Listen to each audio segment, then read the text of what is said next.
Saudi আরব থেকে তোরে বিয়ের প্রস্তাব দিচ্ছে, তোরে বিয়ে করে সৌদি আরব নিয়ে যাবে আপু। কথা বলবে, এই যে লাইনে আসছে, দেখেন দর্শক, ছবি পাঠাইছে, সবকিছু পাঠাইছে। সত্যি আমি চাই যদি এই আপুটি তোরে নিয়ে যায় সৌদি, তোরে বিয়ে করে, তাহলে তো এটা ভালো, তুই স্টাবলিশ হইতে পারলি, ওখানে থাকলি, কাজকর্ম করলি। দেখাও দেখাও, এই যে ছবি পাঠাইছে, দেখেন এই ছবি পাঠাইছে। এখন একটু কথা কবি ভাই, হ্যাঁ, কথা তো বিয়ে করবি? কথা তো কওয়া লাগে, আগে দেখতে হইব মায়া ঠিক আছে কিনা। আলহামদুলিল্লাহ, তাহলে হয়ে যাবে, রাজি হয়ে গেছে। দর্শক সোহেল হচ্ছে ছবি দেখছে মেয়ের এই মাত্র। আপনি যখন কইছেন সৌদির কথা, হ্যাঁ, আমার বিয়ার কোনো ইয়া না থাকলেও আমার সৌদি যাওয়ার আমার নিয়ত আছে। কেন? সৌদি হজ করার জন্য। আলহামদুলিল্লাহ আলহামদুলিল্লাহ আলহামদুলিল্লাহ।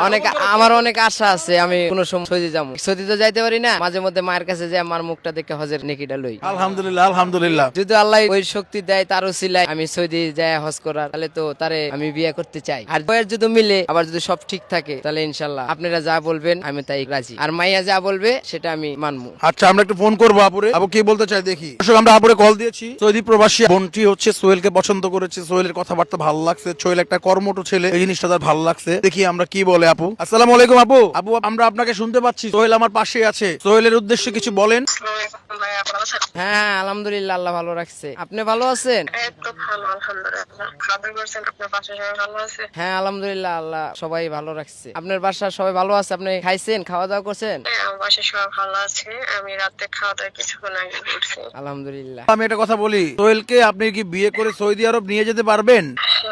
আচ্ছা ভাই, এখন হয়েছিল সে কিছু ধরে আসতে চায়, বাইরে আসতে চায়, আপনি কি বাইরে রাষ্ট্রে যেতে চাও? তুমি উনি সৌদি আরব যাইতে চায় হজ করতে। উমরা করা আর ইচ্ছা আসতে ওইটা হচ্ছে অন্য সাবজেক্ট, আর যদি কাজের ক্ষেত্রে আসে এটা হচ্ছে অন্য সাবজেক্ট। আচ্ছা, এখন যদি কাজের ক্ষেত্রে গিয়ে কি উমরা করতে পারবে না? হ্যাঁ, আপনি যদি সৌদি আরব, আপনার জিদ্দার ভিতরে আপনার যদি কোনো মালিকানা ভেসে আসে, যদি মালিক ভালো হয়, যদি মালিককে বলে হ্যাঁ আমি উমরা করবো বা হজ করবো, বা এখানে লোকজনের ওর মালিকই নিয়ে যাবো। আচ্ছা শোনেন, আমি বলি, আপনি যদি পরে সৌদি আরব বিয়ে করে নিয়ে যান, কোনো একটা সময় টাকা হইলে তো হজ করতে পারবে কোনো না কোনো ভাবে, তাই না? ওর স্বপ্নটা পূরণ হবে। এখন আপনি করে বিয়ে করতে চাচ্ছেন, শুধু আমি পছন্দ হলে তো না, আমার ভালো লাগলে না। এটা তো দুজন মানুষ, দুজন মানুষ মন যদি একটা না হয়, শুধু আমি ভালোবাসলে তো হইব না। এখানে তো ওরও তো মন আছে, বা গার্জিয়ান ওর ফ্যামিলি আছে কিনা, তো এটা তো আমরা জানি। এর জন্য আপনাদেরকে আমি লক করছি। ওই যে আরেকটা ছেলের আপনার সাথে থাকে, এই নাম্বার দিয়ে সেভ করছি, পরে ওর সাথে কথা হইলো। আমি কি না, আগে আমি একটা ছেলের কথা শুনি, ওর ফ্যামিলি কে আছে না আছে, মানে ওর পার্সোনালি আপনার কি সমস্যা, কোনো সমস্যা প্রবলেম আছে কিনা, তারপর দেখা যায় আপনার সিদ্ধান্ত করে দেবো। আসলে আপনার চলাফেরা ব্যবহার অবশ্যই ভালো লাগছে, এর জন্যই আপনাদের আমি লক করছি। অনেক আগে আপনার লক করার জন্য, আপনার খোঁজার জন্য অনেক চেষ্টা করছি। অনেক চেষ্টা করার পরে দেখলাম একটা